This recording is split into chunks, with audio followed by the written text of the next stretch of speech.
Okay, hi everyone. So this is lecture 5 on our series on index theory.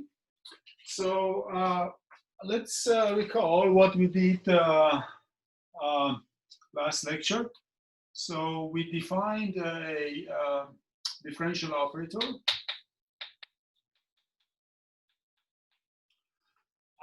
So this was on vector bundles.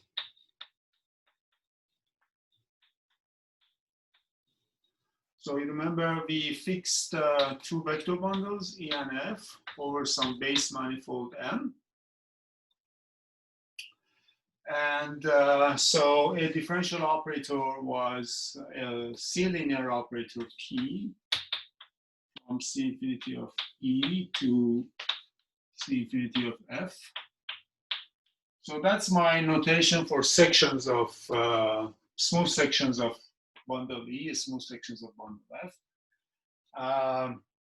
Such that in local coordinates, I said local frames and local coordinates on M, this P is going to look like a differential operator from trivial bundle on Rm to another trivial bundle sections. So P is going to look like some AI x di,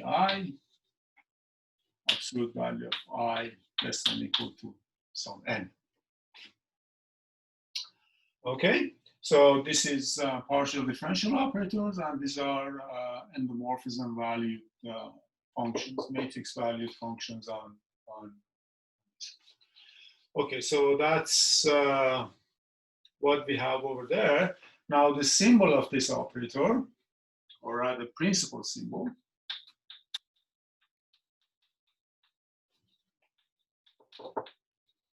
so principal symbol of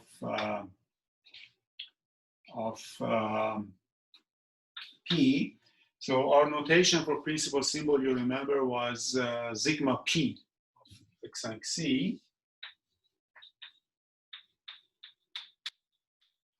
So this for any X on M and for any C in T star M at X, this was a linear map from EX to FX.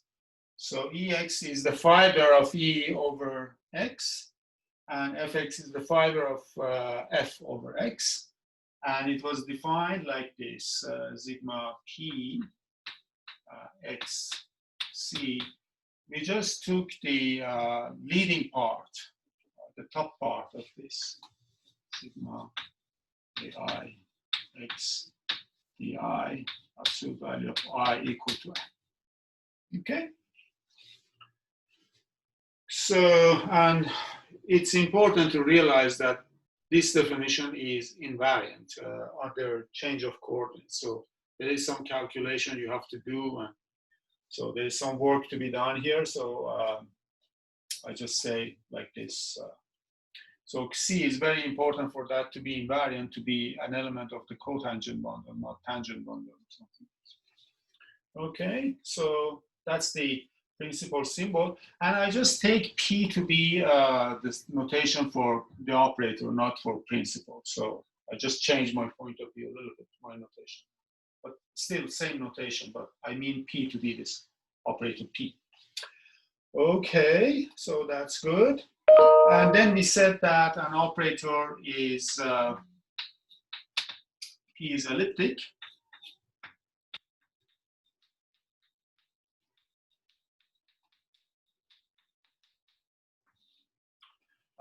If the symbol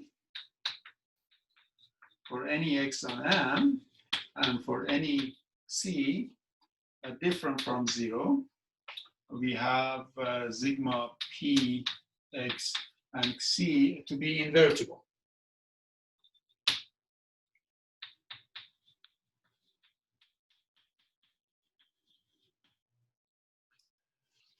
So of course,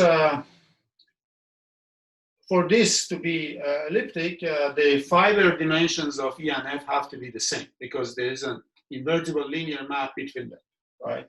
So in particular, assuming M is connected, for example, rank of E is equal to rank of F. But of course, there is much more involved here, right? It really depends on this operator and all these things. So this is a notion that it looks strange at first. I mean, why this should be important? I mean, all of this, but we'll see gradually that this is going to play a big role. Everything. Masood, sorry, may I ask Sure. a question? Yes, please. The definition of principal symbol, Right. I believe the del I should be minus I psi to the I. Oh, thank you so much. Yes, yes, of course. Yeah. But I just realized I'm not entirely sure what that means. The multi-index power of a form. Oh, sure. Okay, yeah. Thank you, first of all, for this. Yes, of course. Of course, last time we had this, but right.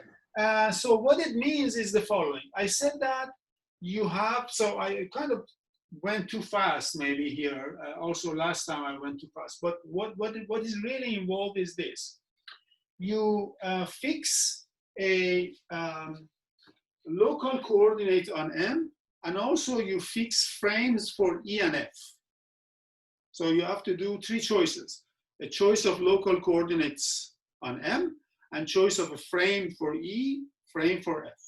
So once you do that, then you can write everything as a differential operator. You can bring this differential operator as acting from here. Like, for example, it acts on C infinity of, say, this bundle, U cross some Cm to C infinity of U cross Cn, where M is rank of E and N is rank of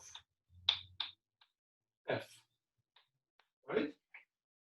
So once you fix framings, then you can write this. And then in this case, you're really dealing with matrices and nothing else. So in that, with those three choices, this guy is going just to be a matrix. Because you see, this C now is an element of T star of M, and if you choose a basis for, a coordinate chart for U, so U inside M open is the basis of a coordinate chart, then you can, this C is really a vector in Rn. And this X belongs to U and all this. So is that clear? I had a question there. So when you said C belongs to T star M, what does IC mean? Are you assuming that T star M is a complex vector bundle? Yes, it's a complex vector bundle. What I mean is that I can just multiply. That's it. I mean, sure. No, but what happens if M is an odd dimensional manifold? If M is odd, it doesn't matter. That's okay. I'm not using any complex structure on M at all. No, but what does I times C mean? If C belongs to T star M? Yes, what I'm saying is this. If you do this is related to actually Luke's question. So what I'm saying is that if you fix a chart, a coordinate chart for U and framings for E and F, then you're just dealing with matrices. And you can, of course, if you have a matrix, you can multiply by a complex vector. There's not a problem. You can replace it. You can replace this di by this guy. I mean, that's not a problem.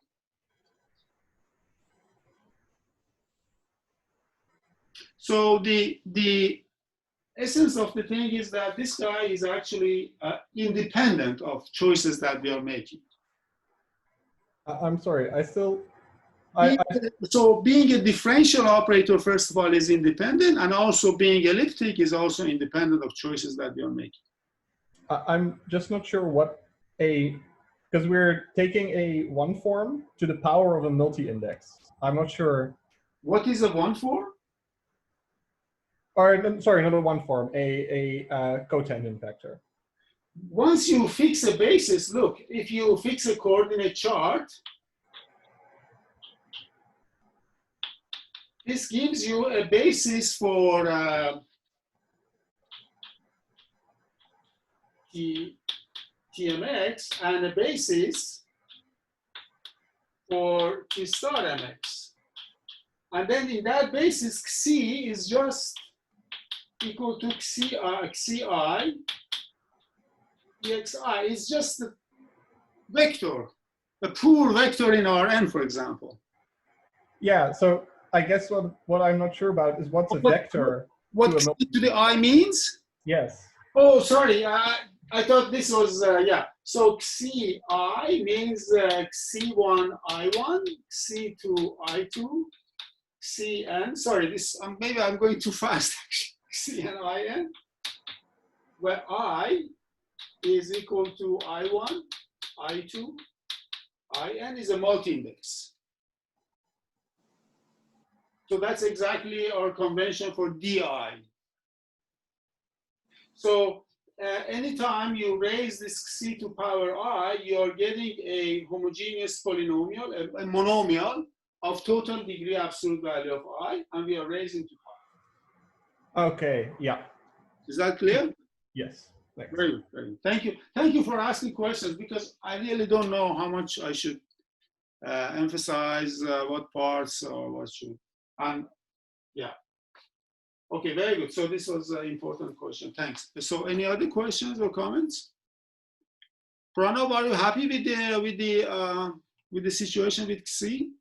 Yeah, I got it. Thanks. Okay, very good.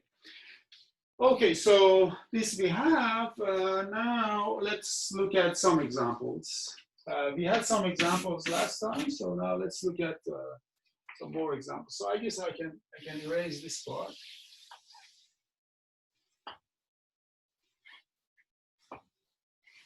Okay, so now let's look at the Dirac operator again.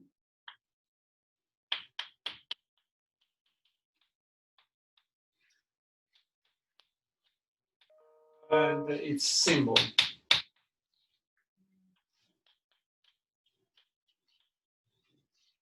Okay, so we defined the Dirac operator last time. For flat space.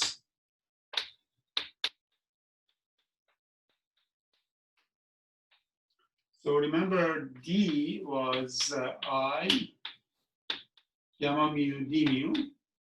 So this was a shorthand, Einstein summation. So this was I sum gamma mu d mu, mu from 1 to n. And this d mu, of course, is here, is d dx mu, right? So this d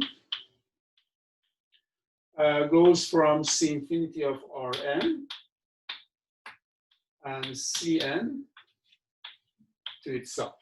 So in this case, the bundle E is equal to F is equal to Rn plus Cn. So it's just a trivial rank n bundle, right? Complex rank n bundle over Rn. Now these gammas, I said that we picked them to satisfy Clifford algebra relations. So they satisfy the relations. So gamma mu's belongs to Mn of C. So they satisfy the relations gamma mu plus gamma mu is equal to 2 delta mu.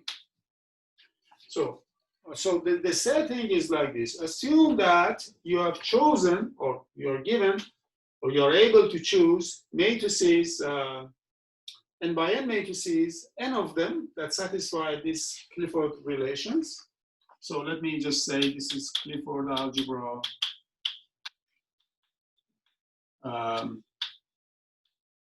relations. Once you have this, then you can define this operator D, which is defined as I gamma mu d mu, right? So it's fairly clear that this is a differential operator of order 1, right? So it's a first order differential operator. So D is a first order differential operator.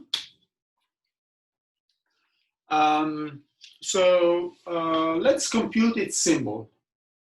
See what is the symbol of this operator D.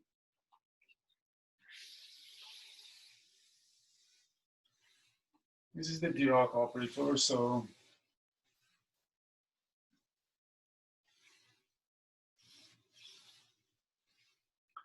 okay, so so of course you can check that this I mentioned, we did it last time, that d squared is equal to minus I, so minus Laplacian. So this is equal to minus sum d2 dx mu squared, mu from 1 to n. So this is flat Laplacian. So it's kind of a square root of the flat Laplacian, this operator, right? So, I mean, of course, tensor identity of n by n matrices. Okay, so the question is then, what is symbol of this guy, Dirac operator? So that's the question, right? Well, to compute the symbol, we just have to replace d mu by minus I c mu, right? And that's it. Everything already is taken care of. We are in local coordinates. We have a global coordinate on our end, and we have global frames for the bundle, which is trivial. So we don't have to make any choices. Already is done. That's really easy. So let's see what this guy is. So symbol of d, x, and c is equal to, we just replace I, d mu by minus I c mu. So this becomes I times gamma mu times minus I c mu. I2 minus 1, so this becomes gamma mu c mu. So this is a linear map, it's an n by n matrix going from Cn to Cn now, right? So it goes from, of course, this is n by n matrices over C. And my claim is that this actually is an elliptic operator. In other words, we claim that this matrix is invertible, is C different from 0. So note is that for any C different from 0, the symbol of this Dirac operator is invertible. Yeah. I.e., the Euclidean Dirac operator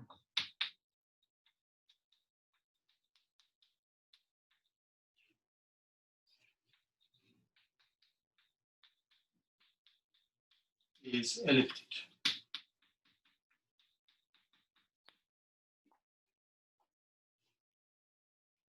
So I emphasize Euclidean here. So the Dirac operator that physicists use is not elliptic.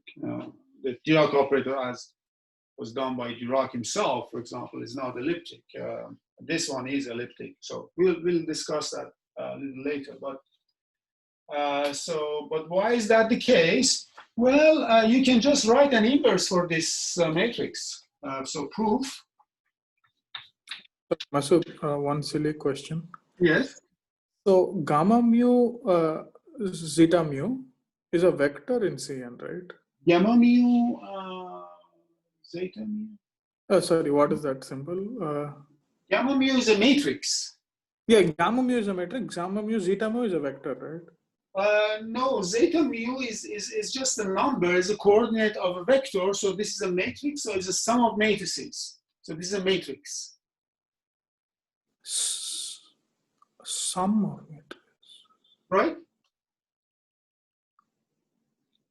Oh, this is an, oh, you're using Einstein convention. You're summing. The convention. Yeah. Sorry, I mean, I just. Okay, sorry. Okay, sure. I mean, also for the Dirac, I mean, I've been using here, for example, also. Okay. Yeah. If something is not clear, please ask, because that's very important to understand everything, to make sure we are on the same footing. Okay, is that clear now? Yeah. So we have this. So we want to show that this matrix is actually, its determinant is different from 0 as soon as this C is different from 0 vector. Well, let's square it. Gamma mu C mu squared. What is it? Well, using exactly these Clifford algebra relations, you notice that this is exactly equal to sums of C mu squared, which is actually norm of C squared, which is different from 0 because we are assuming that C is different from 0. So actually, square of this matrix is a non-zero multiple of identity. So the matrix is inverted. For any C, that's important. For any C, non-zero, this symbol is an invertible endomorphism, so the operator is elliptic.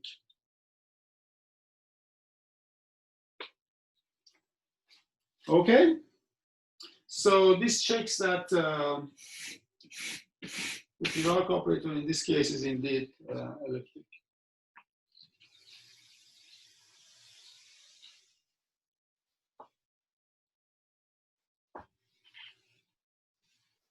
So now we can generalize this a little more.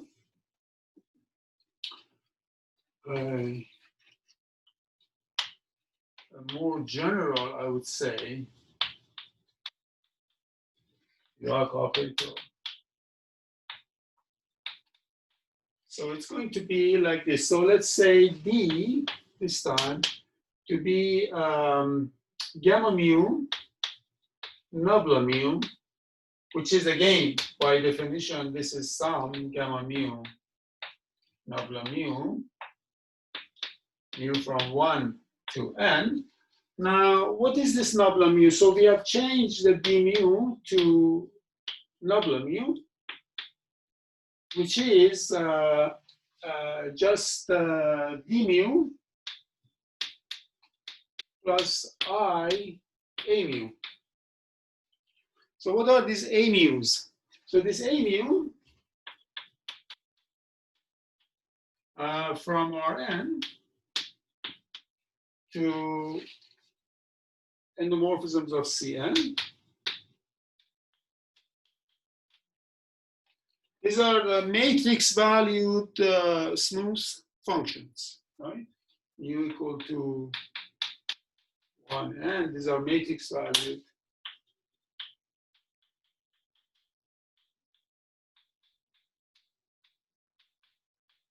functions.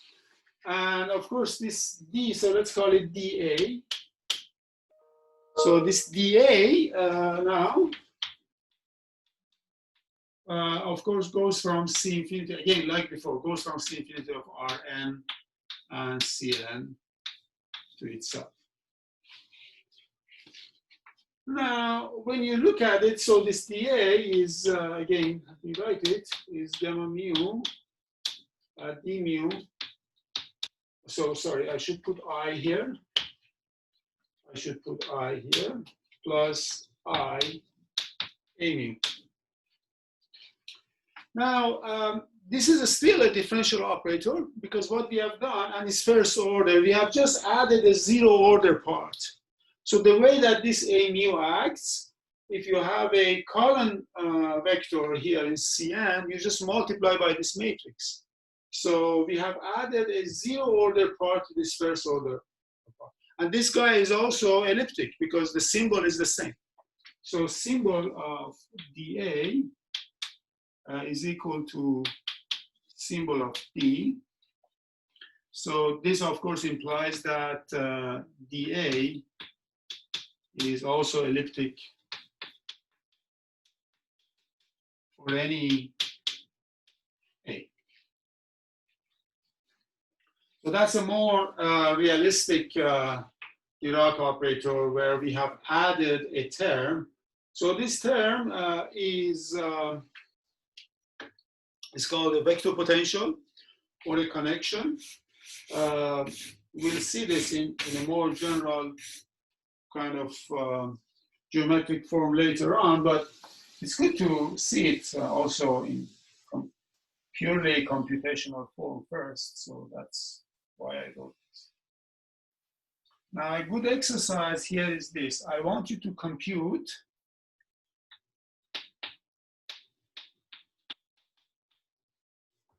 the square of this operator.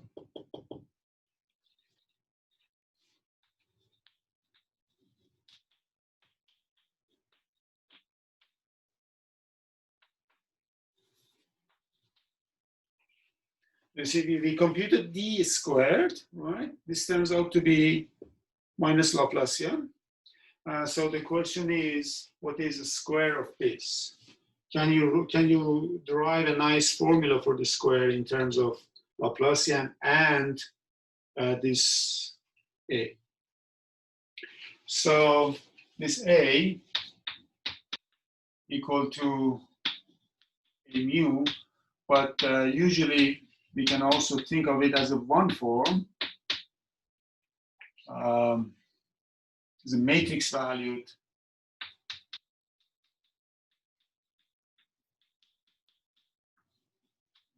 matrix value.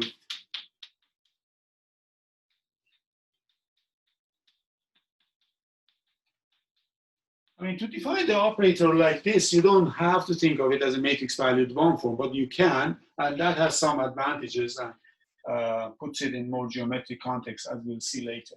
Valued one form. Okay, so this A belongs to omega 1 of Rn with values in Mn of C. The matrix valued one form. Masood, a question. Yes, yes. So can you give us a coordinate free definition of the Dirac operator? Yes, this will come later. Yeah, I will. Okay, so let me just give one more kind of elaboration on this, and then we'll gradually get to that coordinate free definition, because I have to define spin structures and these things. So just one thing we have to notice is the following. So first of all, this Clifford algebra.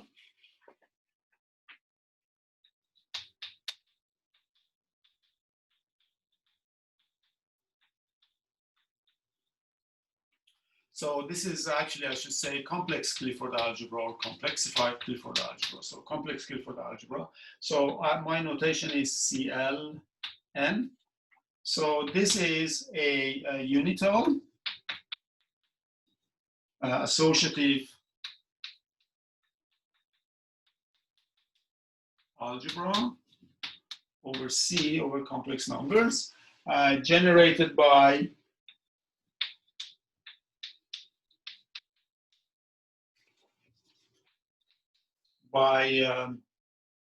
elements E1, En, such that Ei, Ej plus Ej I is equal to 2 delta Ij. So this definition is completely independent of everything that we did so far. Of course, it's inspired by this make gamma mu matrices, but you can study it purely algebraically like that. So this is called the complex Clifford algebra in coordinate dependent. It's not coordinate free, but in coordinate dependent way. But that's good. I mean, we can just. So what we did, indeed, what are these gamma matrices? These gamma matrices are nothing but representations, define a representation of this Clifford algebra, right? So that's what these gamma matrices are. So any choice of these gamma matrices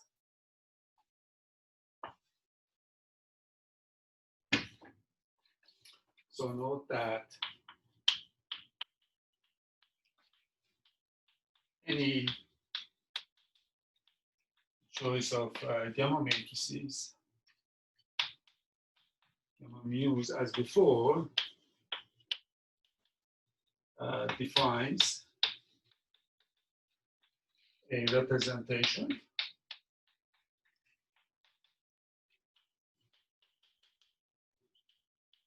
of the Clifford algebra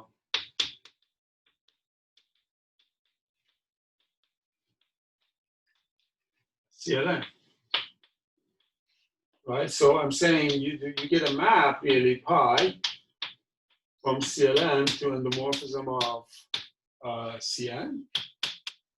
If your gamma matrices have size n, so how does it work? Well, we just send EI to gamma I. I mean, because those gamma I satisfy the same relations, so you get a representation of this object. So in other words, gamma matrices are nothing but representations of this Clifford algebra. So in some sense, this Clifford algebra is more fundamental object rather than those gamma matrices. This is where generates all gamma matrices in some sense. Okay, so so in this way, we just talk about Cn is a Clifford module using these gammas. Is a Clifford module. Okay.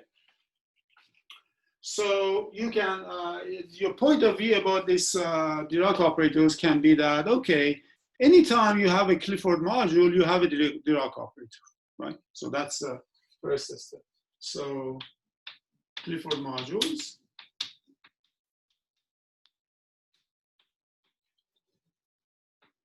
gives us Dirac operators. I mean, yeah, so that's what it is, okay?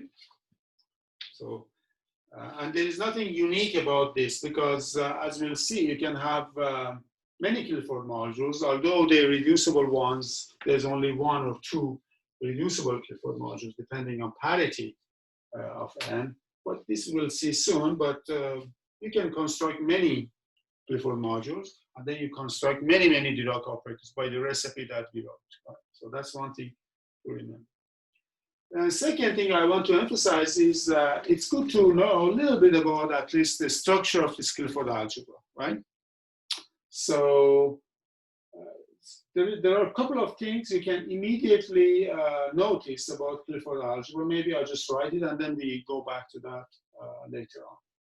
So what can you say about this Clifford algebra? For example, about its dimension. Is it finite dimensional algebra or infinite dimensional algebra, for example? Any guess? Finite. Finite, yeah. And the dimension is going to be?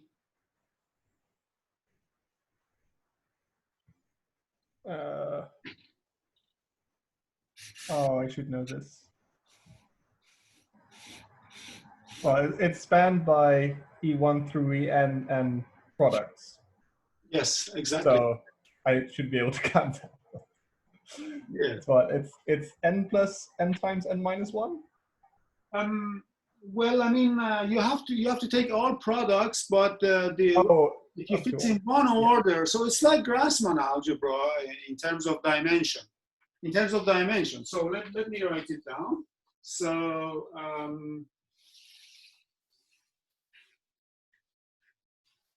you can easily, using these relations, you can easily convince yourself that a basis over C for Clifford algebra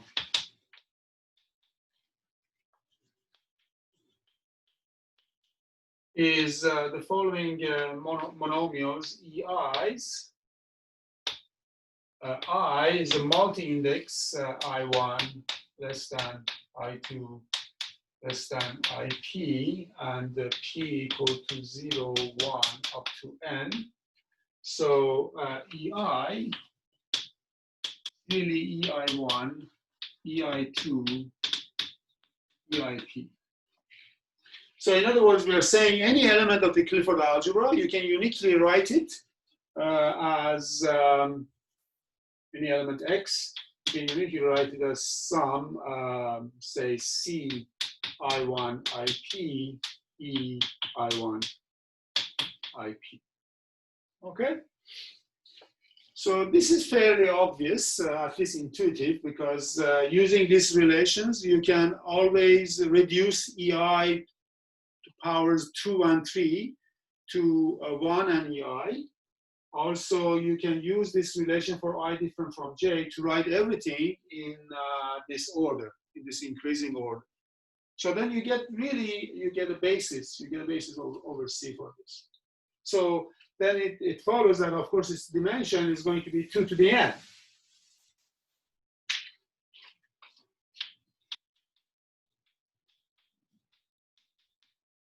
With this explicit basis. So that's one thing to remember, that's good. Another thing is that this is a filtered algebra.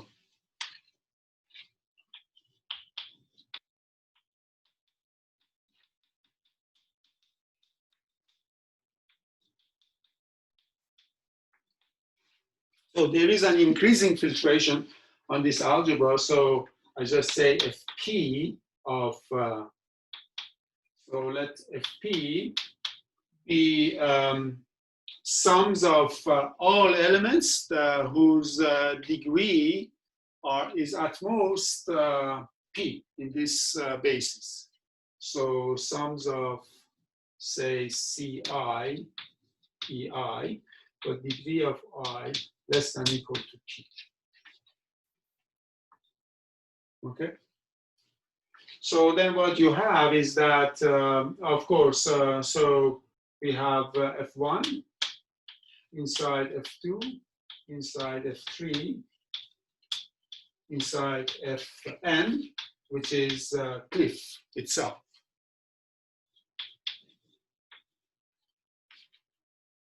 And you can easily check that this is a filtration of algebras. Fi Fj is equal to, is inside Fj Fi.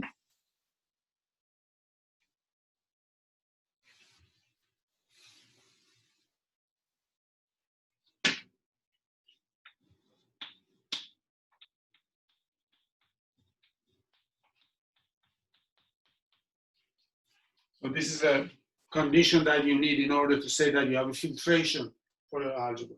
Notice that this algebra is not graded, okay? It's a filtered algebra, but it's not graded. So this kind of phony grading that you see here is not an algebra grading, right? Because if you multiply an element of order 1, 2 elements of order 1, you get an element of order 0. You don't get an element of order 2. E1 times E1 is equal to 1. It's not an element of order 2. So grading is completely mixed. It's not graded, but it's Z2 graded. And CL and is Z2 graded. Why Z2 graded means that we can write it as CLN even, direct sum CLN odd, or 0, 1, such that the rules for grading algebras, for Z2 graded algebras, it's true in this case. So this we have to notice, but I just write it. It's not N graded. This is fairly obvious as we discussed. And that's okay. One thing that remains to discuss, and then we'll go back to that soon again, is that this Clifford algebra, because there's a filtration, you can take the associated graded things. So this GRP, by definition, is equal to FP over FP minus 1. And then Dirac sum of GRP, P equal to 0 up to n. This is GR. This is the associated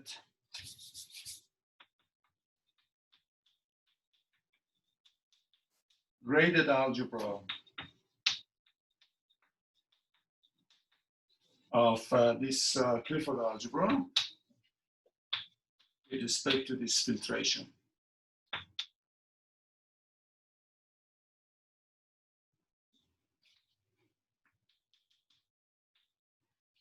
It's 0 to 1. Okay, so anytime you have a filtration on your algebra, you can always form this associated graded object.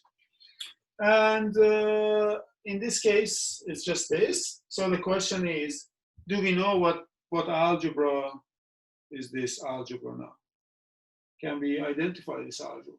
And the answer is yes. We know exactly this algebra.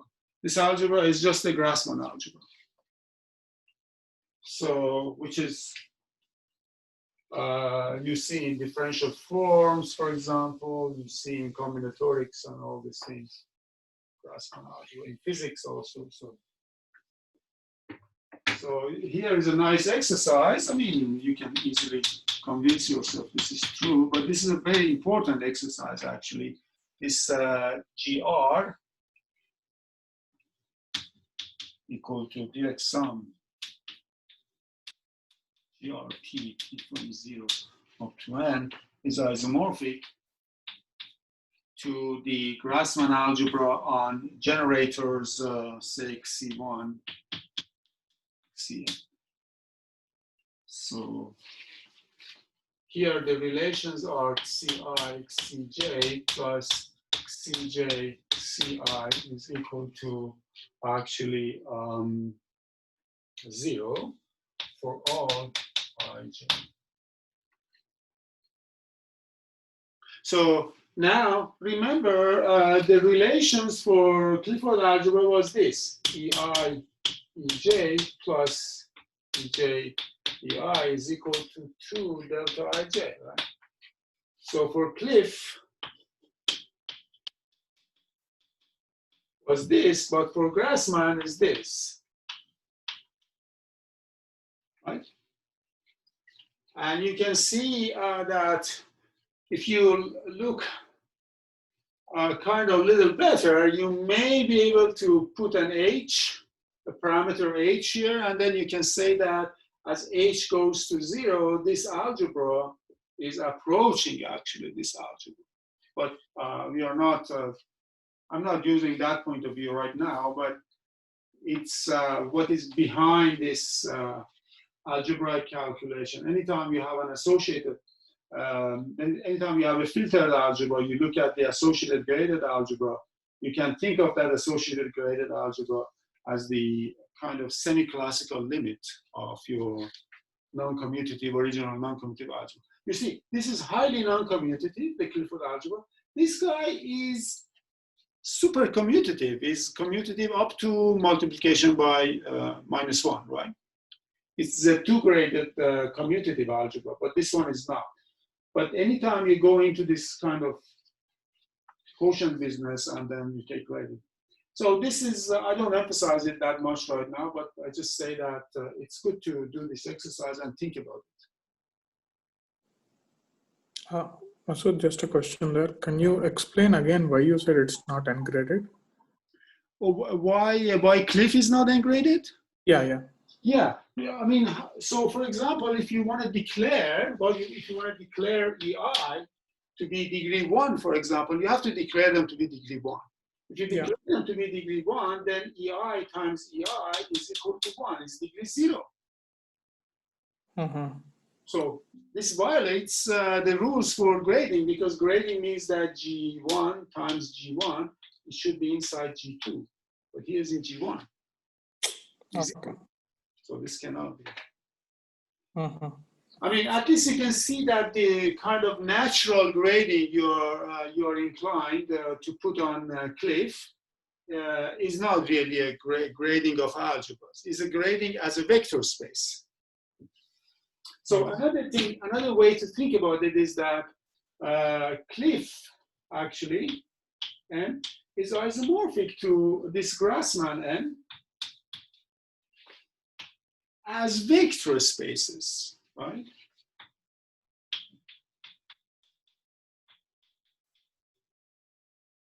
But not as algebras.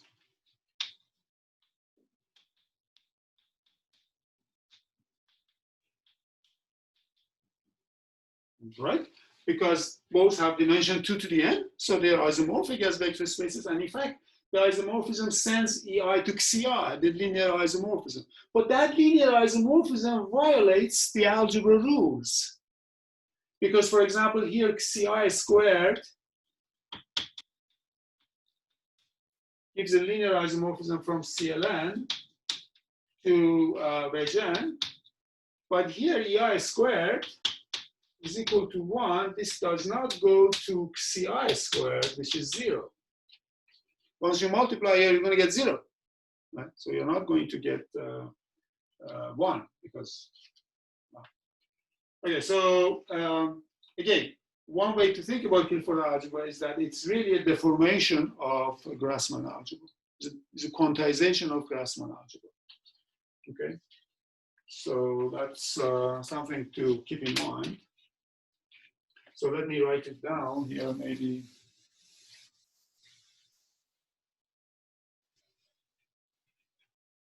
We should not get carried away, by the way, with this discussion, but since we discussed, so.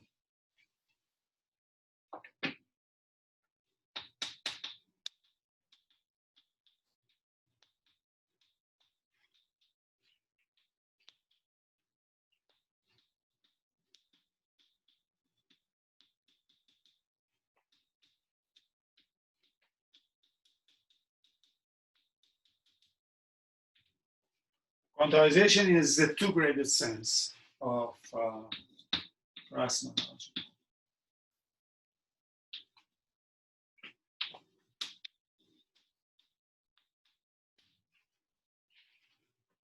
I think that's enough for now, so we just don't need to discuss more of this basic algebra stuff right now. So one thing that we did not discuss is how to construct such matrices, gamma n's, and where they come from, and what is n. So just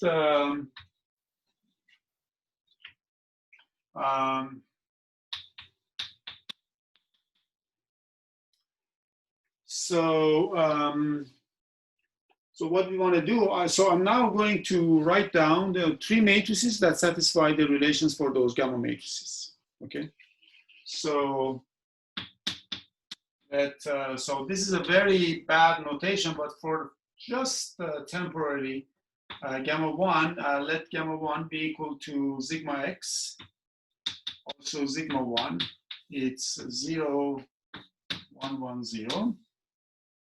Gamma 2 equal to sigma y equal to sigma 2 equal to 0 minus I 0, and gamma 3 equal to sigma z equal to sigma 3 equal to 1 minus 1 0.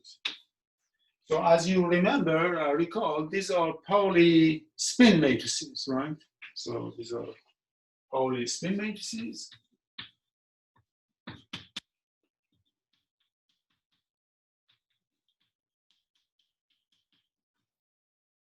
Right?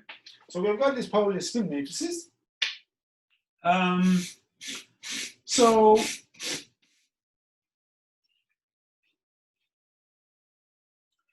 okay, first of all, you can check by hand that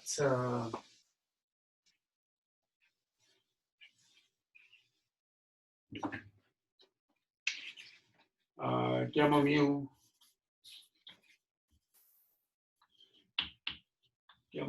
plus gamma mu is equal to 2 delta mu for mu equal to 1 to 3. This we can easily check because there are 3 matrices that are given. You can also easily check that these gamma mu's are self-adjoint. They are Hermitian.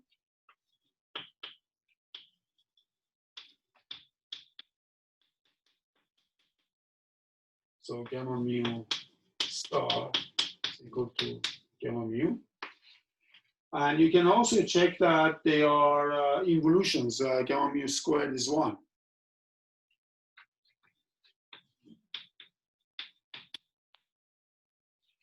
So these are the unitary operators which are also self-adjoint, and they satisfy these relations that we want. So then as a result, you can construct the Dirac operator that we constructed, which is I gamma mu d mu, going from C infinity of R3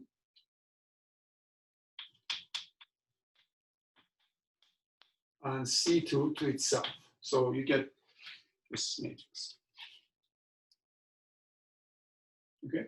So, but you can also use these gamma matrices that we discussed for n equal to 3, for n equal to 2. So there is a bonus here once, of course, gamma mu equal plus gamma mu is equal to 2 delta mu for mu and nu from 1 to 2, right? So immediately you get a Dirac operator acting on functions on R2, right? Vector values. You get this D, which is I gamma mu d mu from C infinity of R2 C2 to itself, right? So let's identify and see what this operator is actually. So we have to see what kind of operator we have here, right?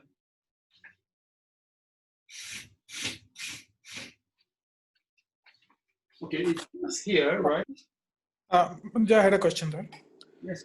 So these polymatrices, they generate the Lie algebra of SU2, right? Yes. So these Clifford algebra, is that the same multiplication as the Lie algebra multiplication if for SU2? So what I'm saying is that if you multiply by I, they are the generators of Lie algebra of SU2, because that Lie algebra generator, they have to be skew adjoint. These are they are self adjoint. Sure. Okay. I then yes, you get that. Yeah. So then the Clifford algebra structure, I mean, the Clifford algebra multiplication is the same as the Lie algebra, taking the Lie bracket of these two matrices. I'm not saying that. No, I didn't. No, I mean, the Lie algebra is a three-dimensional thing, but Clifford algebra is not three-dimensional. Clifford algebra itself is four-dimensional, right? So. Yeah, then I don't understand. So, okay.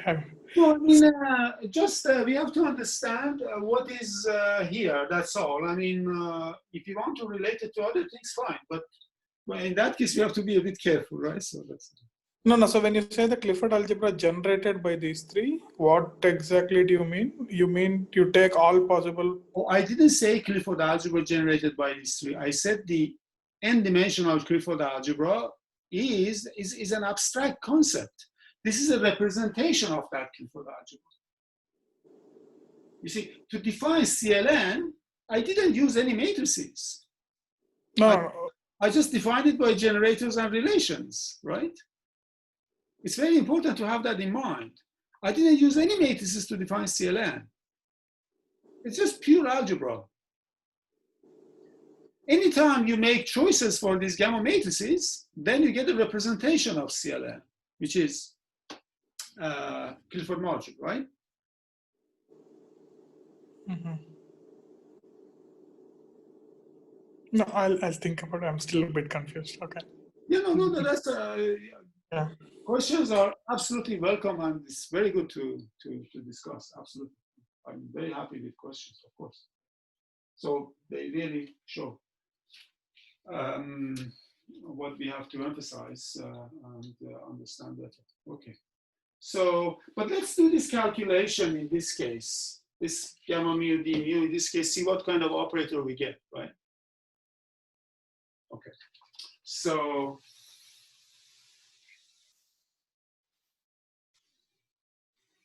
in this case, then d is equal to, we have to multiply this by ddx, which is dx, right? Was it I gamma mu d mu, right?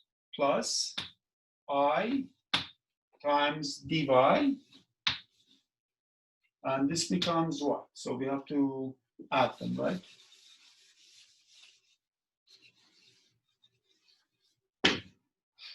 So what kind of operator you get? Here we get, so 0 I dx, and here we have got I dx here, right? And then 0. So, and then here I have I times I plus dy, right? Oh, so maybe I just put I here, and then I get here dx minus I dy. And here I've got dx plus I dy and 0.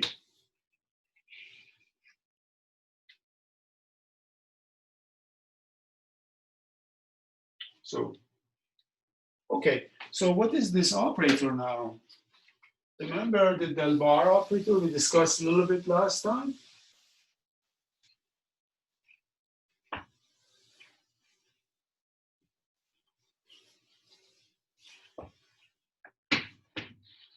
Remember del bar was d dz bar was 1/2 ddx plus I dy, right? And del is d dz 1/2 dx minus I dy. So this operator, so this d is an I here, and then there is 0. So this is twice this del bar operator, I guess, del actually. And then here is twice del bar, 0. So del and del bar operators, the Cauchy-Riemann operators at its adjoint appear as components of the Dirac operator, right? So, and this is a kind of typical phenomenon. If you, we will do that actually, if you work over complex manifolds, you will see that there's a natural motion of Dirac operator also, and that's related to this del and del bar operator on complex manifolds in general. So this is a special case. So, right. So I think with Pauli spin matrices, actually there is a half here. In fact, they don't even have a half there. So you may even get D and D bar on the nose from that, but it doesn't matter much for us right now. Any questions? Or?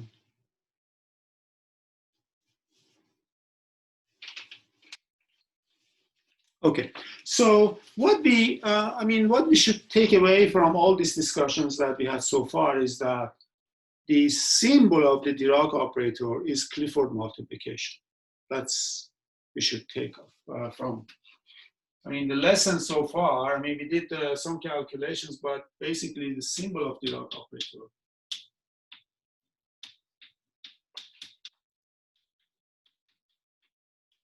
is equal to Clifford multiplication. I mean, I just put it in one sentence, kind of a slogan, but you understand what is involved. I mean, you have to interpret, but that's okay. Clifford.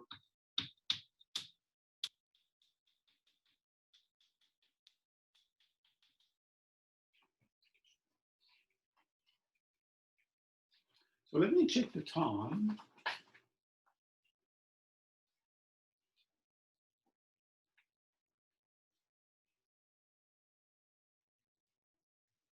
Okay, so now, very good. So now, do you have any questions, by the way? Okay, so let's do another example, which is the this de Rham differential, and compute the symbol of the de Rham differential for another example.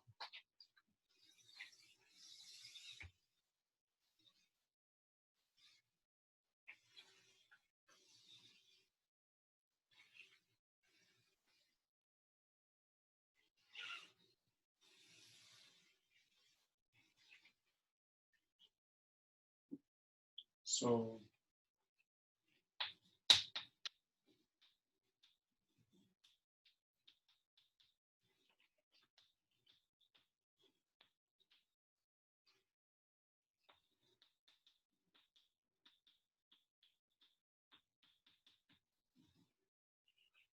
okay, so what is first of all the de Rham differential? Well, we have a manifold M, and this de Rham differential D is an operator going from omega p of M to omega p plus 1 of them, right? So notice that this is nothing but smooth sections of the vector bundle of the p exterior power of the cotangent bundle of M, right? Going to p plus 1 exterior power of the cotangent bundle again, right? So if you want, this is our E, this is our F, and this is at least a C-linear operator, right? You know, it's C-linear. So the question is D a differential operator? Well, that's the first thing we have to settle, right? Well, I mean, of course it is. I mean, if it wasn't, if D, the differentiation operator wasn't a differential operator, it would be disaster for terminology and notation. Yes. Wait, why is it C linear? It's only R linear, right? Well, if it is R linear, okay. So if you work with complexified, then Okay. that's okay, right? Good point. Good point. Yeah, I grant it. You complexify everything, then you have a C-linear. If you work over R, I mean, there is a theory of differential operator acting on real smooth sections of real vector bundles also. So that's most of it is very similar. Okay, so now, so the first thing we have to see is the differential operator. Yes, it's a first order differential operator. Yes, and is first order. Sorry, just another point there. When you complexify, you also need that M has an almost complex structure at least. No, not at all, not at all. We don't need almost complex. You just tensor it with C. That's what I mean. Tensor. Yeah, but why is T star M to begin with C vector space? Sorry? For you to tensor. No. Okay. You're just tensoring over C. Okay. No. Just if you have any real vector bundle, you can form a complex vector bundle. Just tensor it with C. Sure. That's all. Like, yeah, because this is a canonical construction. If you have a vector space, a real vector space, you can turn it into a complex vector space by tensoring over C. And this is a canonical construction. It goes over vector bundles without any problem. Sure. Good. So let's check that this is a first order differential operator. So fix up coordinates in a coordinate chart.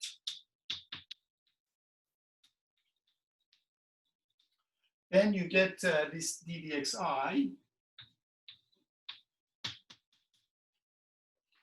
which is dual, which is dxi. So, of course, it's a basis for T star mx for all x in that coordinate chart. And then in this case, you can write everything as, again, acting on trivial bundles. So in that coordinate chart, D of sum fi dxi, absolute value of I equal to P. So I'm just using that coordinate chart with the spaces. And this is a multi-index, by the way, right, as before. So this is equal to sum dfi dxi. And now this dfi, of course, is sum df dxi dxi, right? dfi, capital I, dxi, dxi, little I from 1 to n, and then we are wedging with dxi. So you are creating a p+1 form now, right?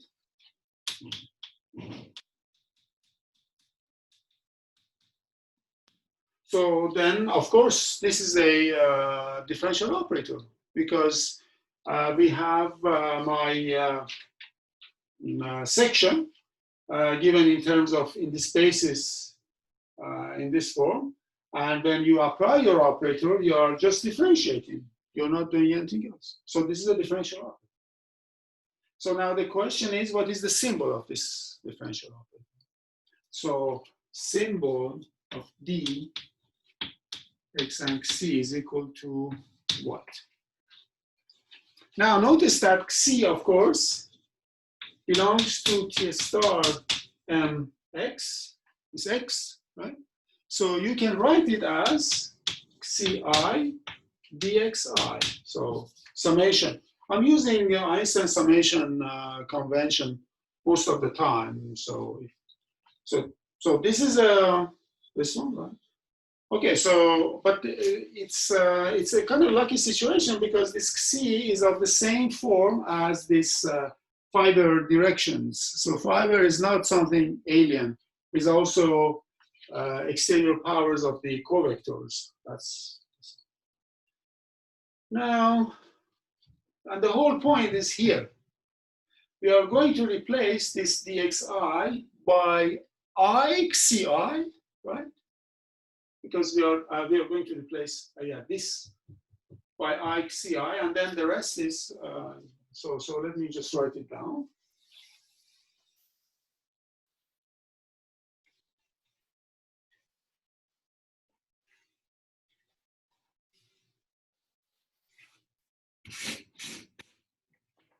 So this symbol d of x and c is equal to, we have to replace in this operator is just this one. You just write sum absolute value of I equal to P sum, and then I replace this by ixi.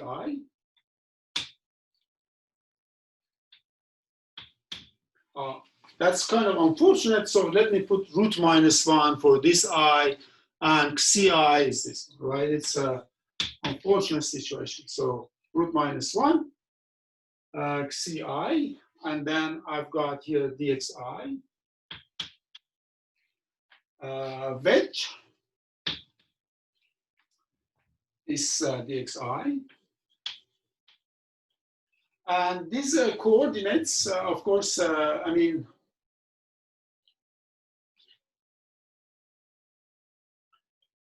right, so I'm just replacing this differential sign. Maybe I have to put it here, ddxi by these things. So from this calculation, you can see that the symbol of this the Rham differential is exterior multiplication by xc.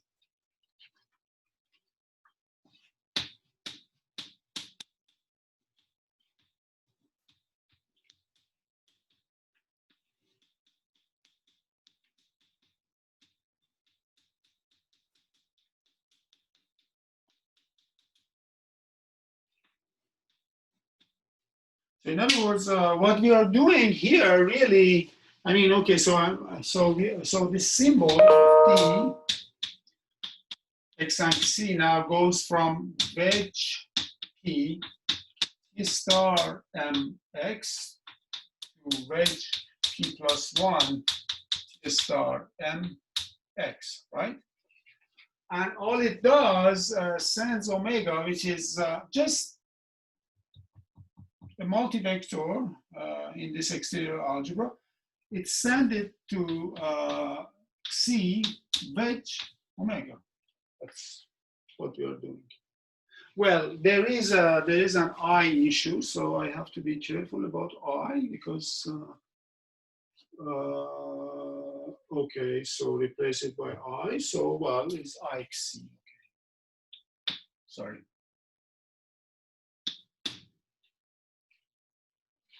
You complexify, then it's okay, and then we go. Okay, so it's a good idea to think about the relation between this symbol of this the Rham differential and symbol of the Dirac operator. In that case, it was Clifford multiplication. In this case, it's Grassmann multiplication. And okay, so gradually, some beautiful things will be unraveled, but so far we just see some hints of some relations, but we don't know exactly what the relations are. So we calculated this symbol, and now the question is this an elliptic operator, right? So now the question is D elliptic?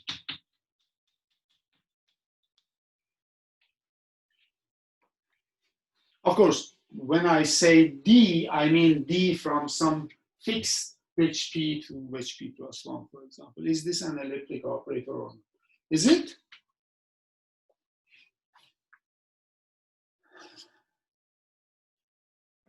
Not for general P, because in general the dimensions will Exactly. match.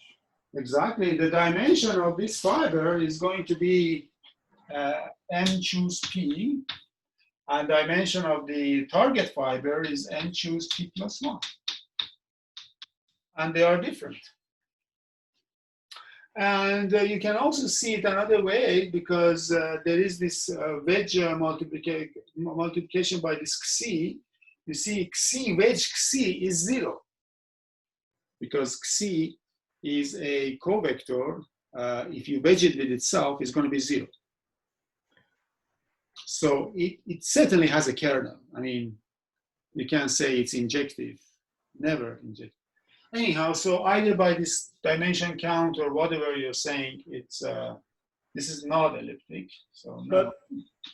But perhaps if the dimension of your manifold is 5, then from the 2 forms to the 3 forms, dimension works out, and the psi wedge psi is impossible because the other thing is a 2 form. Say it again. So if you go from two forms to 3 forms in a 5-dimensional manifold, Right. dimensions match, and you can't wedge psi with itself because it's not a 2 form. Oh, okay, right. In that case, it might be actually in that case. Yeah. In that rare case. Yeah, right. In that rare case, in some occasions, maybe it is, but in general, it is not. And it's good to know that it is not because so this forced Atiyah and Singer to revise the notion of elliptic operator and to introduce something called an elliptic complex. So I'm going to define it right now because we have a kind of example ready-made for us right away in front of us. And this example will be very important. So why don't we just recall it now?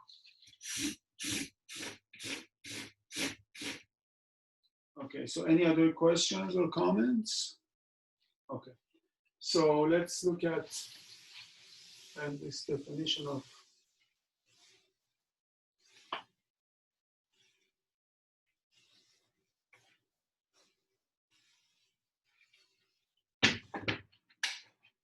elliptic complexes.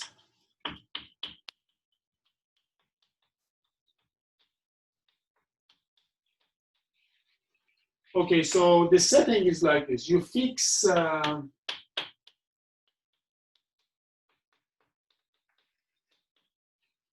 just complex vector bundles over some base manifolds.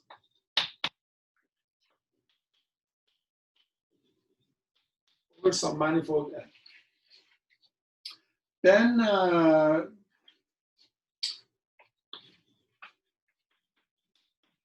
so we just very generally, I just denote it by C infinity of E0, some P, C infinity of E1, C infinity of En. So I use the generic notation for P, but this is really P0 and this is P1. Okay, so let me just call it P0, P1, and Pn minus 1, right? So these PIs are differential operators.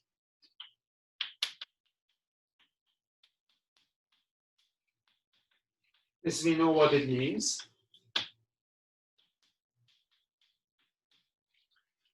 And also, no, I think that's what. Oh yeah, and also Pi composed with Pi minus 1 is equal to 0 for all. So it's like a complex.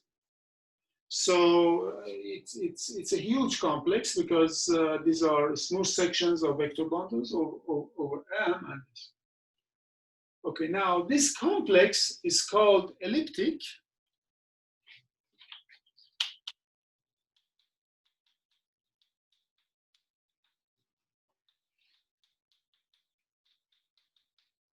Complex. If it's the complex of symbols is actually exact. It's a symbol complex.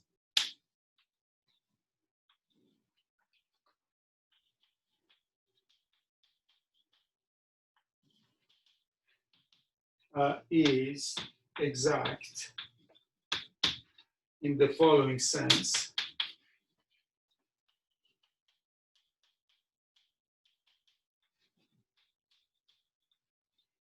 So in what sense? Well, I mean, so if you have a differential operator, you can form the symbol of this at each level.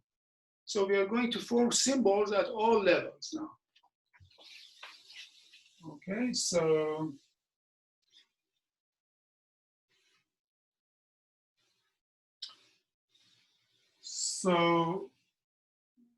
for any x in M and for any C belonging to a star Mx, we can look at the symbol of this guy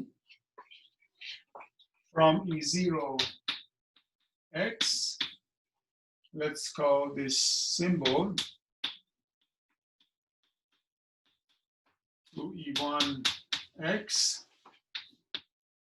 And then we have here sigma P1 x and C E2 x to En x 0. So this is sigma Pn minus 1.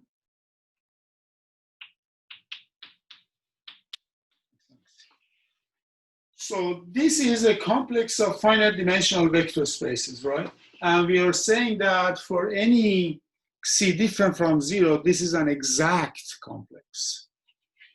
And for any C different from 0, and if for any C, the above complex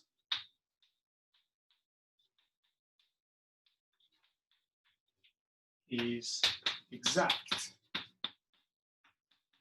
i.e. kernel of sigma I is equal to image sigma.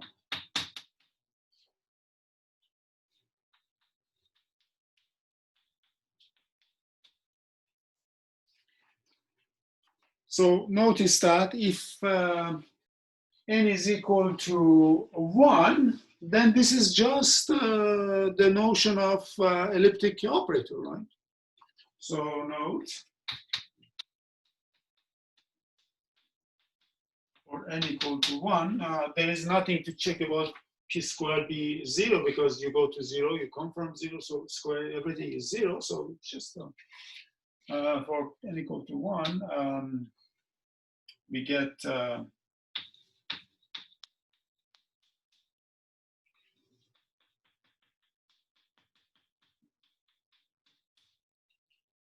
okay, so this is the relevant concept really for index theory. And let's make sure that we understand the definition perfectly well, because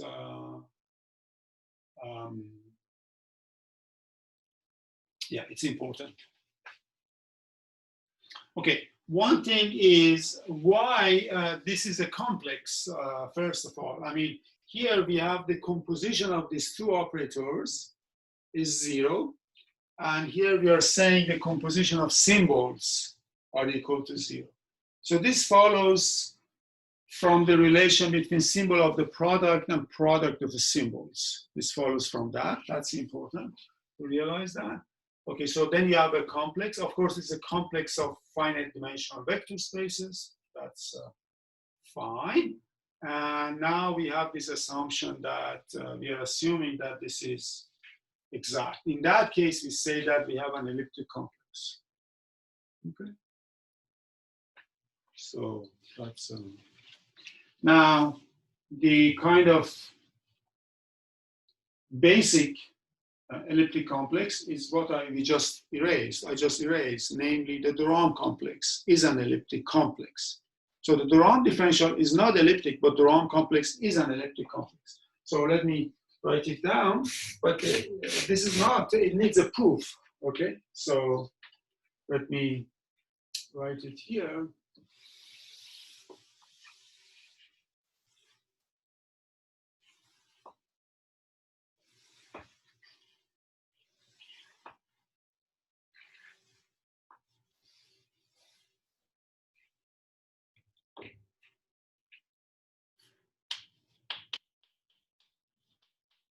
The Rham complex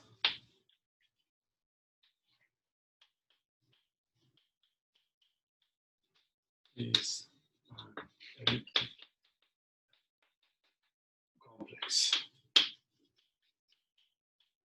So of course, the Rham complex was like this, right? Omega 0 of m. And I just use D for all of them, omega 1 of them. And then omega n of m, n forms. Okay. Of course, d squared is equal to 0. And if you go to symbol complex like that, then we have weight 0 s star m x. Oh, sorry. To weight 1 s star m x. And weight n s star m x. And we calculated the symbols of this D. It's just exterior multiplication by this C, right? So it's just exterior multiplication by C, exterior multiplication by C. You just pick a vector from the cotangents, covectors, and then you just do exterior multiplication. And claim is that yes, this is indeed a is an exact sequence. So lemma that for any C different from 0, the above sequence is exact.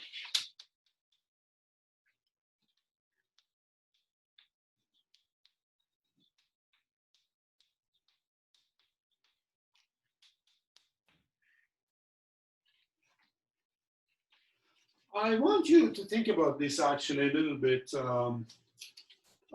before we give the proof next time. So it's a good idea to, if you think about it, see how you can prove this. It's pure, it's just linear algebra, right? It's really just linear algebra, nothing to do so far with geometry or analysis. It's pure linear algebra statement for exterior algebras and all that.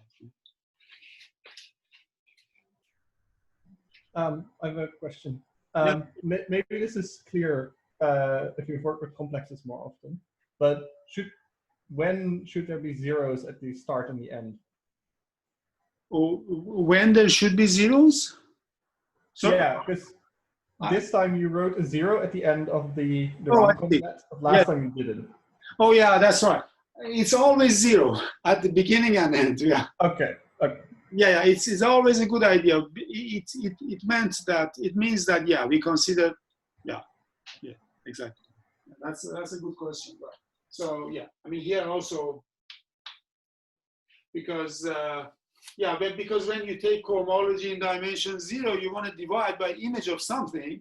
But if it comes from 0, it means that it's 0. So you don't have to make an extra assumption for dimension 0, dimension and this one. Yeah, it goes to 0, comes from 0. Good question. Any other questions or comments? All right, so there are other important examples of elliptic operators and elliptic complexes. But before going into that, let me give you one more application because I noticed that in my notes I have thought about it and wanted to present because that's kind of nice of these gamma matrices. This time not to Dirac operator, but to construct vector bundles. So let me just give this example. And you can see that how important actually these gamma matrices are. I mean, we construct Dirac operators with them, and we construct fundamental vector bundles using gamma matrices. So that's before we move to more analytic parts, elliptic finiteness and regularity and Sobolev space theory. Let me just give one more example. So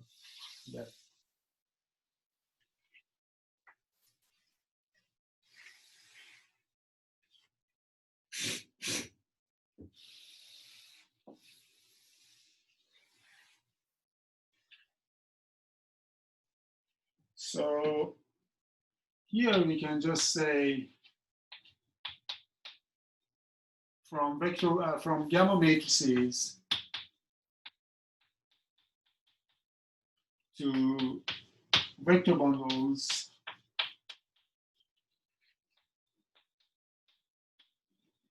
on spheres.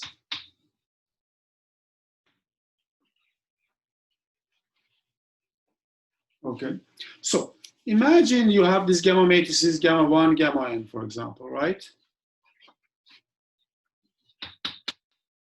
Still, we haven't thought about how to construct them and what that capital N could be. But let's assume that you have chosen and you're able to construct one, like we did in some cases, right?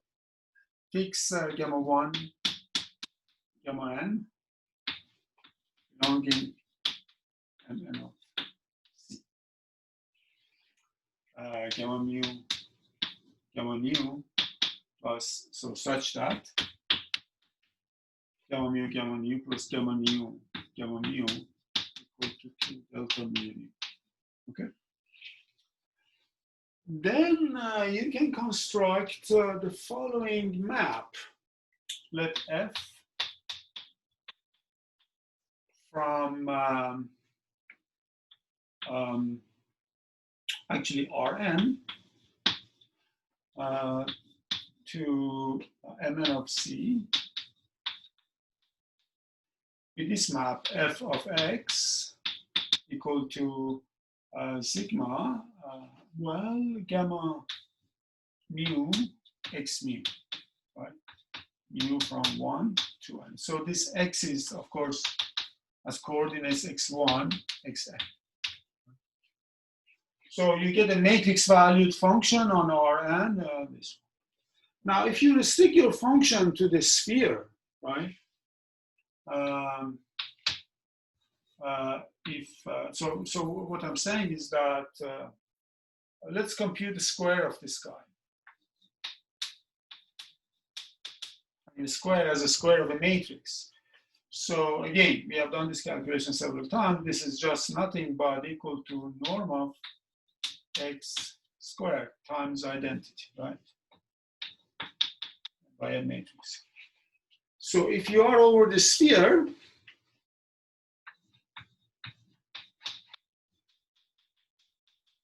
it's actually identity on the nose then.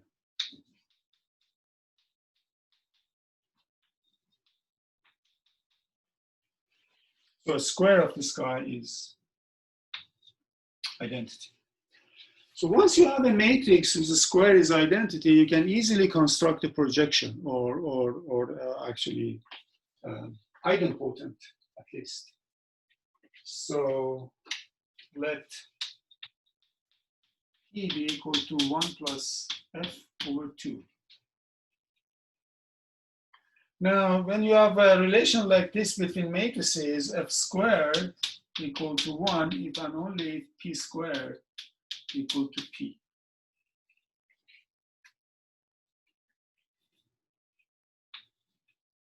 Right? If you square this guy, you get 1 plus F squared plus 2F divided by 4. Okay. Then you do get P, yes, and vice versa.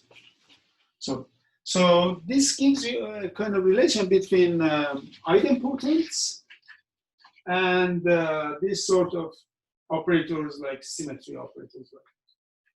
Anyhow, so then of course idempotents are the same thing as vector bundles. So now let's define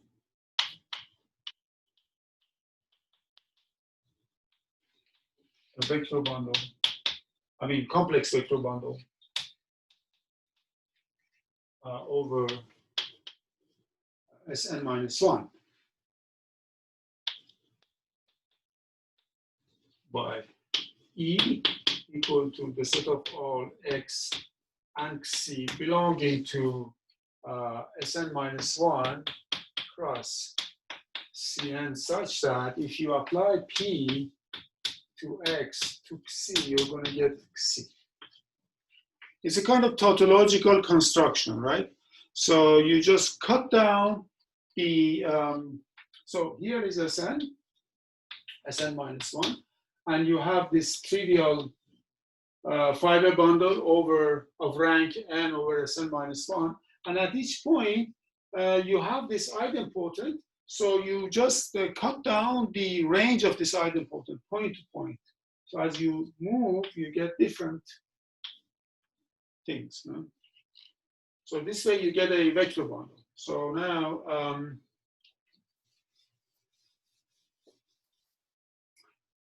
this P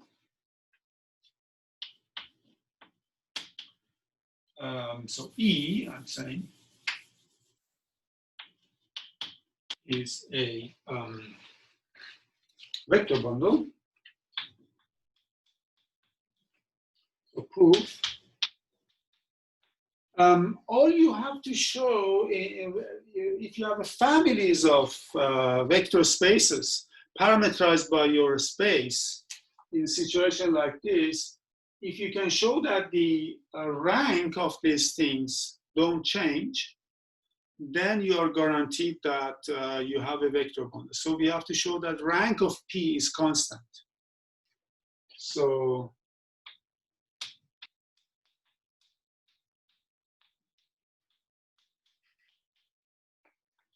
P of X, X belonging to Sn minus 1 is constant. So why the rank of this idempotent is constant?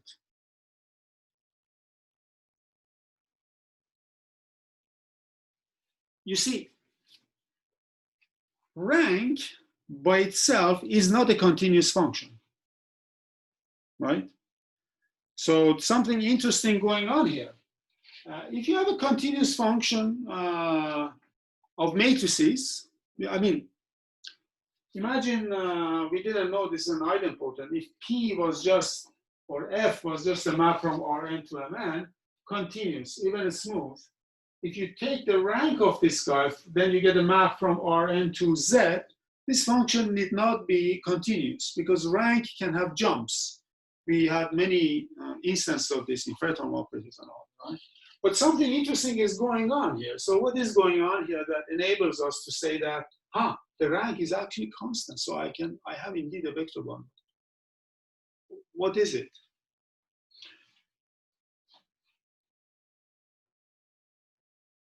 Any guess?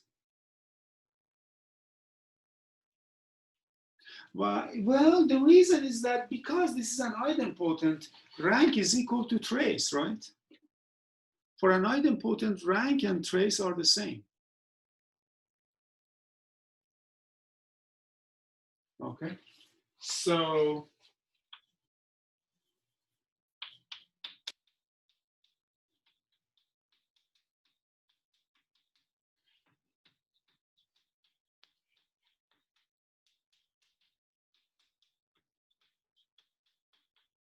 but of course, if P of X is a continuous function in X, its trace is also continuous because you're adding those continuous functions on the diagonal. So that's it. So this is a, so you have a vector bundle. There are other ways to see this. A good place to read about all this, you can just read the first chapter in Atiyah's K-theory, for example. It's a classic book. So anyhow, so then we get a vector bundle, and so from gamma matrices we can construct this sort of vector bundles. So let me give you one example where you can actually see what kind of vector bundle we get in this case. Right. Okay. Any questions about this construction? This is a very important construction, by the way. So, because very important vector bundles, actually all generators of K-theory of spheres are obtained using these gamma matrices. So let me give one example.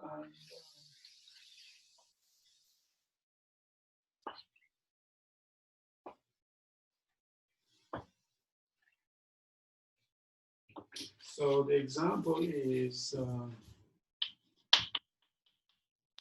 n equal to 3. So we just take gamma mu equal to Pauli spin matrices.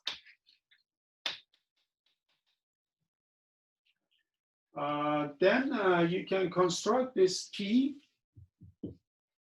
So first of all, let's construct F. So F of x1, so x1 maybe down. F of x1, x2, x3 is equal to x1 times 0, 1, 1, 0 plus x2 times 0 minus I 0 plus x3 times 0. Oh no, sorry, 1 minus 1, 0, 0. Then you have to compute the projection P of x, you get a kind of projection which is in fact going to be like this. P of x is going to be equal to, I believe, 1/2 x3 x1 plus I x2 x1 minus I x2 and 1 minus x3. I hope I have done my computation right. Yes, that's. Although I think what I have is 1 plus x3 here because there is some.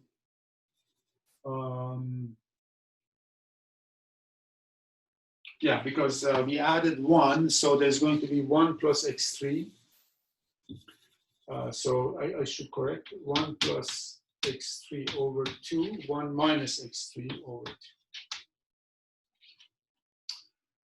Okay, so we have this of course, because these Pauli spin matrices are self-adjoints, this P is not just an idempotent, in fact, it's a projection, right? P star equal to P equal to P2 is a projection.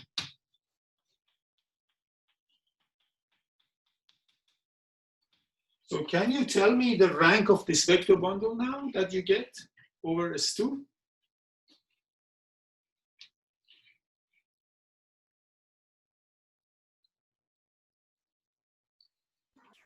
Should be 1. Exactly. All you have to do, you have to compute trace of this guy. You shouldn't, worry about linear algebra, what is rank of this damn matrix. That's good. So you just take this trace, and this trace is manifestly 1. So that's so. Then we get a rank 1 complex vector bundle over S2. So that's something. Well, still, it might be trivial. So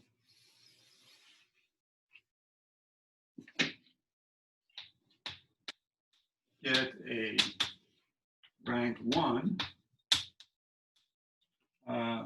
complex vector bundle over S2. So now the question is, what is it? Which vector bundle you have got? Is it the trivial vector bundle? Is it non-trivial? Which one is it? So which one is it?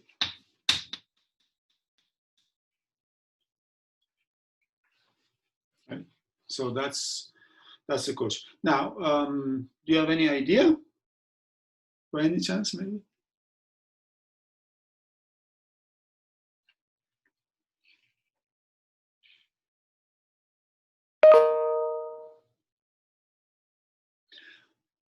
I don't see an easy solution really to this.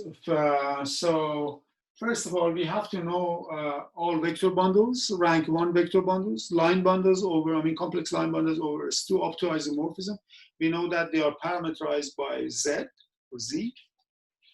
Okay, so complex line bundles over S2 up to isomorphism. Topological isomorphism at least. Up to topological isomorphism, they are in 1-1 correspondence with Z. And the correspondence sends E to first Chern class. Well, the integral of the first Chern class over S2. This gives you the isomorphism. So all we have to do, in this case, I don't see an easier way, really.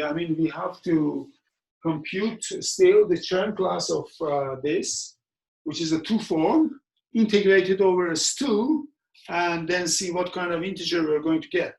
We know that we'll get integer if you do normalization and everything else. but the question is which integer we are going to get. And I can tell you that we are going to get either 1 or -1, but I don't know which one. It's a question that I still keep forgetting, and I haven't. So the answer is either 1 or -1. So do you know what is the Hopf-Line bundle? You know that, right? The Hopf-Line bundle, the tautological bundle. So Hopf-Line bundle.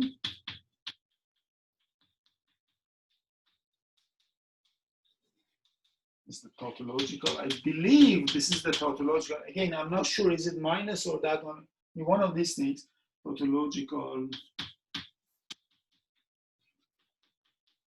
line bundle over S2 that you have to identify with projective line, complex projective line. And so you either get this tautological line bundle, which is not trivial, or the -1. I'm not sure which one is it actually.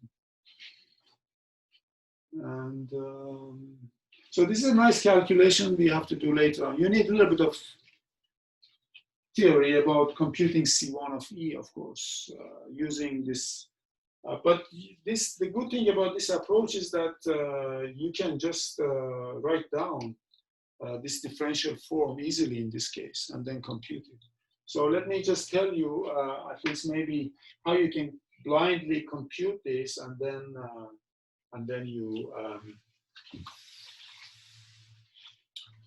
you will. So here is exercise. Compute the two form. So C1 of E by definition equal to now the normalization constant. So is it 2 pi or 4 pi? I'm not sure. 1 over 2 pi or 4 pi? Maybe 1 over 4 pi. This I'm not sure which. Okay, so times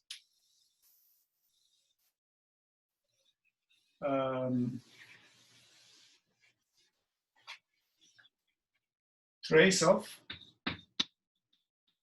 P dP wedge dP. You see, this P is a 2 by 2 matrix. You compute differential, you get a 1 form, wedge it with another matrix, you get a matrix of 2 forms, take this trace, you have a 2 form. And compute integral.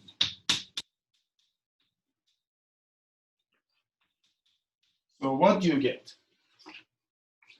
Once you compute that number, if you have chosen this normalization constant correctly, it should tell you which line bundle you have landed. So you don't get 0. That's, I'm 100% sure about that. If you do the normalization right, you get it on the nose, but okay. So, I mean, this tautological bundle business, you can, from this picture, you can easily see that you have got the tautological bundle because you're cutting down the line, image of the line. So, okay, so that's another discussion that we can. So, actually, it seems that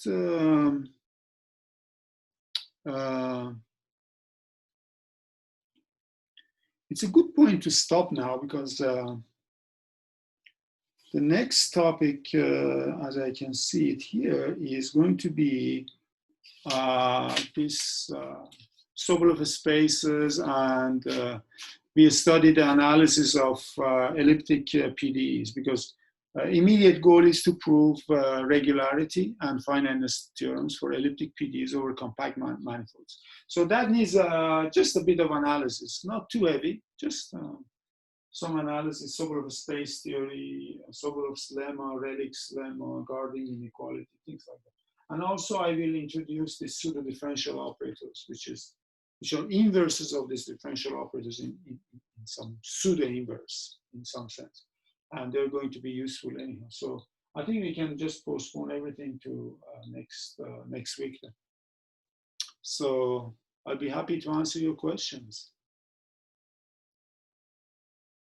Any questions or comments?